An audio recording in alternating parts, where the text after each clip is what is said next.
So Principal Mola, thank you for joining me to have this conversation about embedded family engagement. So since we're in the season of goal setting and CSPs, I want to kick off with a question about that. So how is family engagement connected to the school-wide goals at Cardozo? Sure. So fortunately for us as a school district, engagement is one of the 4 domains of each school's comprehensive school plan. So part of the work is already done for us in advance. Now, it's what the school leaders do with that domain and what they prioritize inside of their school's plan to really elevate the importance and how they want family engagement to appear and show up in their school community. I've made it a point to elevate family engagement in such a way that, reflects where we want to go as a school community. I always say to folks, show me a great school and I will show you great family engagement, because you can't have one without the other. Mm-hmm. In our goals that we call out, from conducting home visits to having robust and diverse representation on our parenting leadership teams, whether it's the LSAT or the PTO, those are all very explicitly called out in our comprehensive school plan. Okay, and digging a little deeper, because you made that point, which is a great one, of you can't have a strong school without family engagement. How do you make that connection? And then, how do you make that connection for your teams too? Of academics, social emotional learning, and family engagement. So how do those 4 domains essentially come together? Sure. I think one thing that both school leaders and educators sometimes wrestle with is, what's the data point that family engagement connects with? And at the top of the list of all data points that, school leaders and teachers want to see, but maybe are too embarrassed to admit it, is academic achievement, right? Like we do, at the end of the day, want to make sure that students are not only receiving the education, but also demonstrating movement towards proficiency, which at the end of the day then reflects on your school's, STAR report card. But making that direct connection and correlation to family engagement isn't always so easy. I always, put it back on teachers in saying this.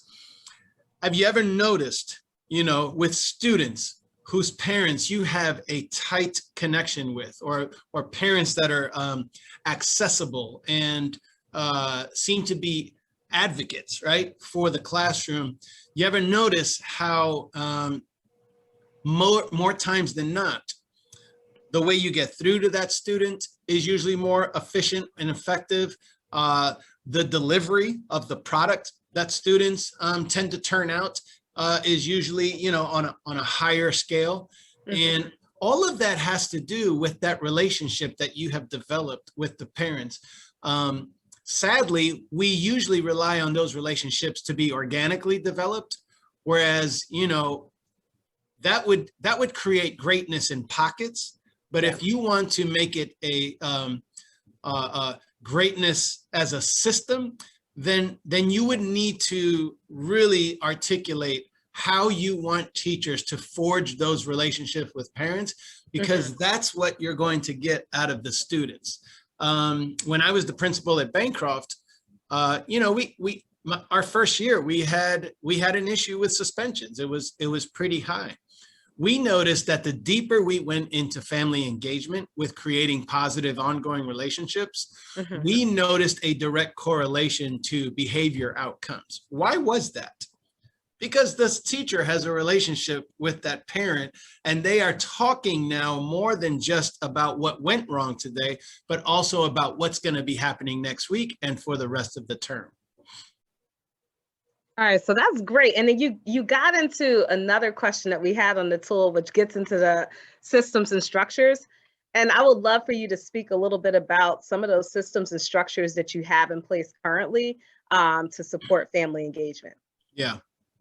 Well, it starts with leadership. So before you can say verbally that you prioritize family engagement, show me in your plan and show me in your budget how much of a priority that is. And what I mean by that is the following. You have to have a committee or a team that is responsible for moving family engagement work at your school. In some schools, that's in the form of a parent coordinator position, right? You've prioritized it, not just in words and in writing, but you prioritize it by creating a position in your school. We know not all schools have the budget flexibility to do that.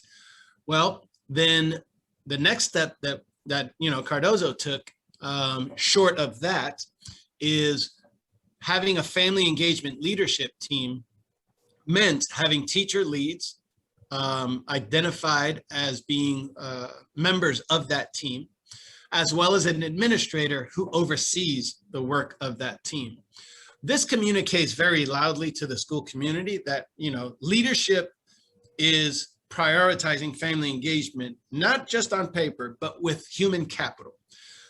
So by having a leadership team designed and identified to handle that work, now you have that team ready to move those marching orders forward, and it just doesn't end with that, right? We have to then think about what are going to be the motivators of our staff to really become invested in family engagement.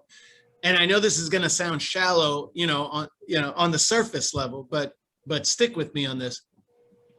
We want to incentivize among our staff, things like how many home visits you completed, how many touch points have you had, the grade level with the most home visits completed, and in this past pandemic year, the most virtual home visits completed, they get, a free day off, right? Like, these are all ways that you can communicate to your school community. We are so serious about family engagement that we're willing to invest financially, either in positions, days off for our teachers who desperately need days off, right, to catch their breath, and other ways that we incentivize. Sometimes it's just a mere shout out in the weekly bulletin, good job, this group of teachers who, who completed X number of visits, or led an event this week that, included X amount of families.